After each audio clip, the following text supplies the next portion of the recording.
শুভ সকাল আমার প্রিয় পরিবার, তোমরা সকলে কেমন আছো? আশা করছি যে যেখান থেকেই আমার ব্লগটি দেখছো সকলে ভালো আছো।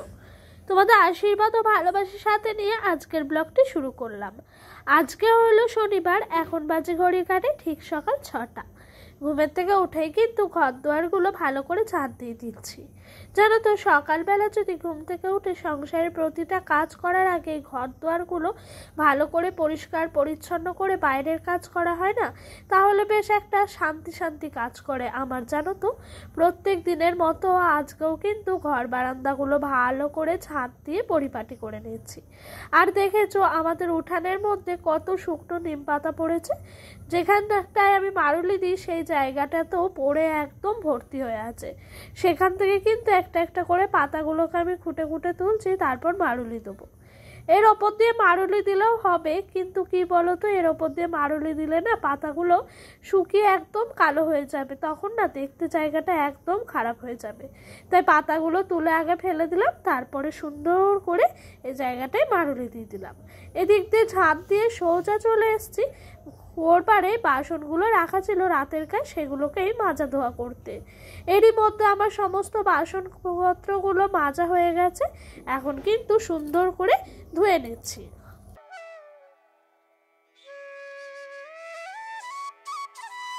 জানো তো, বাড়িঘর দুয়ার পরিষ্কার রাখতে আমার ভীষণ ভাল লাগে।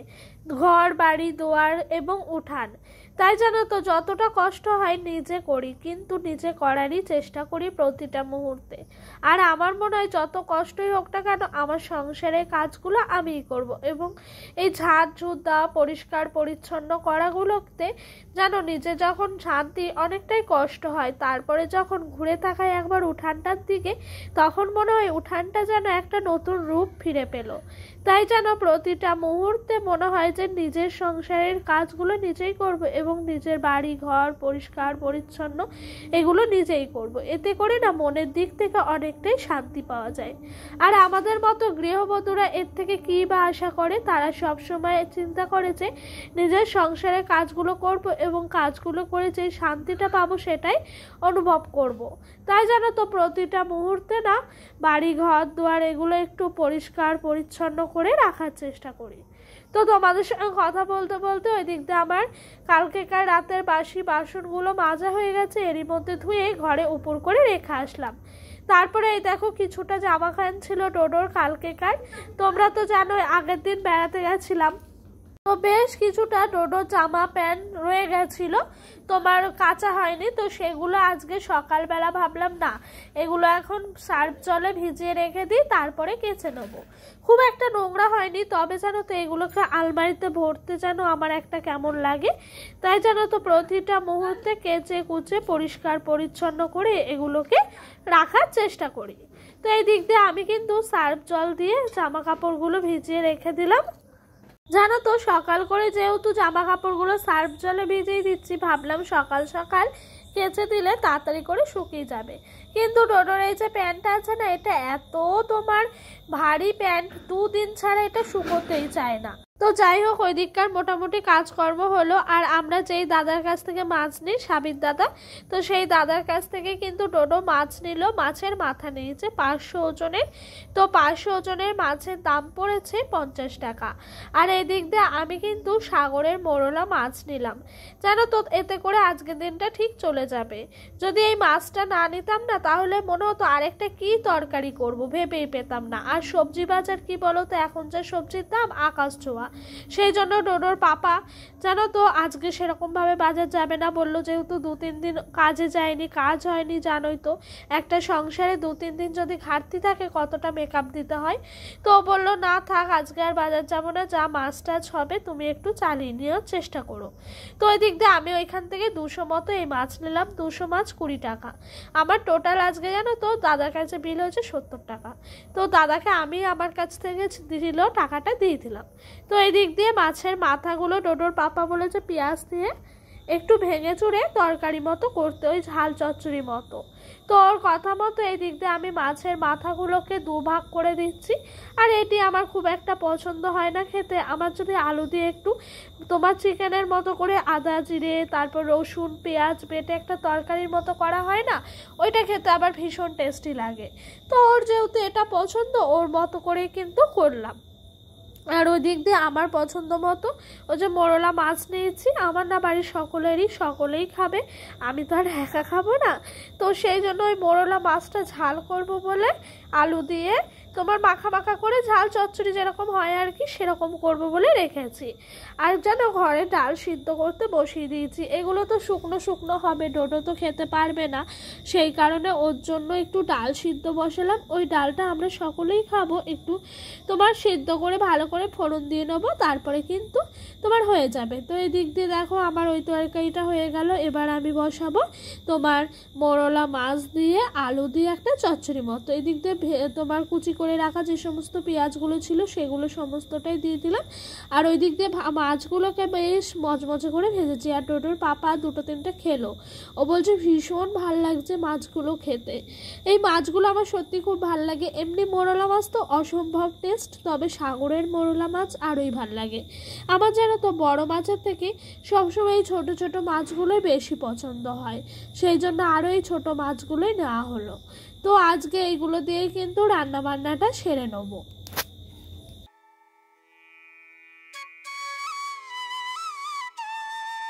ওই দিক দিয়ে প্রথমে পেঁয়াজগুলো ভেজে নিলাম, তারপরে কিন্তু এদিকে আলু ভাজার মতো কুচি কুচি করে রেখেছিলাম আলুগুলো, সেগুলোও তেলের ওপরে দিয়ে দিচ্ছি। এবার আলুগুলোকেও ভালো করে ভেজে নেবো। তো আজকে জানো তো আদা রসুন পেঁয়াজ বাটাবুটি কোনো সিন ছিল না, আজকে মোটামুটি এরকম ঝাল চচ্চড়ি ছিল বলে এরকম করে কিন্তু রান্নাগুলো হয়ে গেল। আর যেদিন মশলা বাটা না থাকে সেদিন এত শান্তি লাগে কি বলবো। মশলা বাটতে কি বলো তো, আমরা কাঠের উনানে রান্না করি, তো এবার কাঠও বলা যায় না। আজকে যেরকম আমি পাতার জালে রান্না করেছি, সুপারি গাছের পাতা যেগুলো হয় সেগুলো দিয়ে, জানো তো পাতার জাল একটু সরা যায় না, নড়া যায় না, কিচ্ছু করা যায় না। এই মাছ দিচ্ছি নিভে যাচ্ছে, বা হাতে করে পাতা ঢোকাচ্ছি, এক হাতে করে তোমার মাছটা দিচ্ছি, এরকম করে করে দুদিক হ্যান্ডেল করে করে রান্নাটি করতে হয় আমাদেরকে। সেই জন্য যেন আমি সমস্ত কিছু বেটে বুটে কেটে কুটে নিয়ে একবারে বসি, যাতে করে না উঠতে হয় আর উনুনও যাতে নেভাতো না হয়। তো এই দিক দিয়ে জানো তো মাছটাকেও আলুর সঙ্গে কষিয়ে নিলাম, এতে করে যেন টেস্টটা অনেকটাই সুন্দর হয় এবং মাছের যে আঁশটানি গন্ধটা থাকে সেই গন্ধটা আর থাকে না। তো এই দিক দিয়ে আমার মোটামুটি করে মাছটা আর আলুটা কষানো হয়ে গেছে। আর হ্যাঁ, মাছের মধ্যে দিয়েছি একটু তোমার মানে কষানোর সময় একটু গরম মশলা দিয়েছি, আর দিয়েছি তোমার কাশ্মীরি লঙ্কার গুঁড়ো। আমাদের বাড়িতে সবাই লাল লাল তরকারি ভীষণ পছন্দ করে, যেহেতু আমি লাল লাল বেশি করিনি, লঙ্কার গুঁড়ো আর কি বেশি দিইনি, কাঁচা লঙ্কা দিয়ে করেছি, সেহেতু একটু কাশ্মীরি লঙ্কার গুঁড়োটা দিলাম, এতে করে কালারটা ভীষণ সুন্দর আসবে। আর তোমার গরম মশলা দিলাম, এতে করে জানো তো গরম মশলার টেস্টটা ভীষণ পছন্দ করে আমাদের বাড়ির সকলেই খেতে, তাই গরম মশলাটি দিলাম। এদিক দিয়ে আমার ডালটিও হয়ে গেল, রান্না বান্না শেষ পর্যায়ে এসে পৌঁছেছে। এখন বাজে বেলা ওই তোমার 1টা মতো, এখন রান্না শেষ হলো। এরপরে ডোডোকে স্নান করাবো, খাওয়াবো, প্রচুর কাজ জানো। রান্না শেষ হলেই যে কাজ শেষ সেটা কখনোই নয়। ডোডোর কিছু জামা থাকে সেগুলো কাচতে হয়, ওর জুতো পরিষ্কার করতে হয়, 2 ঘর ঝাঁট দিতে হয়, তারপরে তোমার এই উনান লেপতে হয়। যাই হোক, সমস্ত কিছু সেরে নিয়েছি, তারপরে কিন্তু ডোডোকে খাইয়ে দিয়েছি আর ওকে একটু ঘুরতে পাঠালাম। আর এদিক দিয়ে আমি 4:30টার সময় খেতে বসেছি। রান্না হয়েছে 1টাই, তবু যেন রেস্ট পাইনি। তো এইদিকে কিছু না কিছু কাজ থেকেই যায়, জামা কাপড় ভাঁজ করা এটা ওটা। তো এই দিক দিয়ে আমি 4:30টার সময় খেতে বসলাম। ডোডোর পাপা বলল দেরি আছে আসতে। তো এদিক দিয়ে আমি খাওয়া দাওয়া করে একটু বসলাম, বসে সন্ধ্যা প্রদীপটা দেখিয়ে দিলাম। তারপরে দেখি ডোডোর পাপা এলো, ওকে আবার খেতে দিলাম। এই করে করে 7টা বেজে গেল।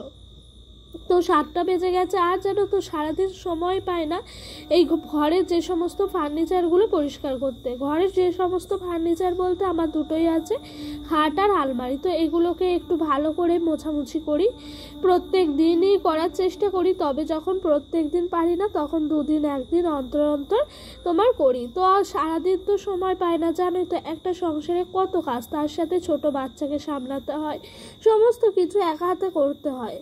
তাই কিন্তু জানো তো আমি রাতের বেলা যখন সময় পাই তখনই এই সমস্ত কাজগুলো করি।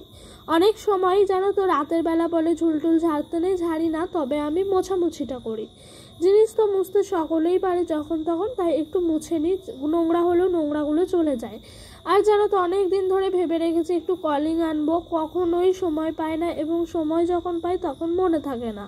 তো কলিং নিয়ে এসে পরিষ্কার করলে অনেকটাই পরিষ্কার পরিচ্ছন্ন থাকবে। আর এই দেখো এই দিক দিয়ে দরজার পেছনটাও ভালো করে পরিষ্কার করছি। আর আজকে এই সন্ধ্যাবেলায় বেশি টাইম পেয়েছি, ডোডো ঘুমোচ্ছে সেই কারণে।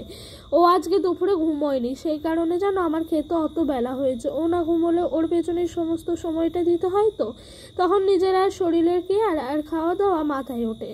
তো সেই জন্যই যেন অনেকটা লেট হয়ে গেছে বলে এদিকে সন্ধ্যাবেলা ওকে বেশ দুধ খাইয়ে দিয়েছিলাম, আর তোমার 7:30-8টার সময় ঘুম পাড়িয়ে দিয়েছিলাম। তো ওরকম ওর পরপরই আমি কিন্তু সমস্ত কাজগুলো একা একা করে সেরে নিলাম। জানো তো অনেকক্ষণ ধরে আমার শুয়ে বসে থাকতে একটুও পছন্দ হয় না, মনে হয় যতটা পারবো কাজকর্মগুলো গুছিয়ে নেওয়ার চেষ্টা করব। তো এই দিক দিয়ে দেখছি ভালো ভালো করে কোন দিকে কি আছে, ময়লা না আছে, তো একটু ভালো করে দেখে দেখে পরিষ্কারটা করে নিচ্ছি। তো বন্ধুরা আমার মোটামুটি করে এগুলো হয়ে গেছিলো। তারপরে যেন একটু আসনটা ছিল, সেই আসনটাও একটু বুনে নিলাম। আর সময় জানো তো কোন দিক দিয়ে যে চলে যায় নিজেই টের পায় না, সময়টাকে ধরে রাখার একটু হলেও চেষ্টা করি। তাই যেন এই আসন টাসন বুনি, একটু বেশ নিজের মতো করে নিজের সময়টা কাটাই।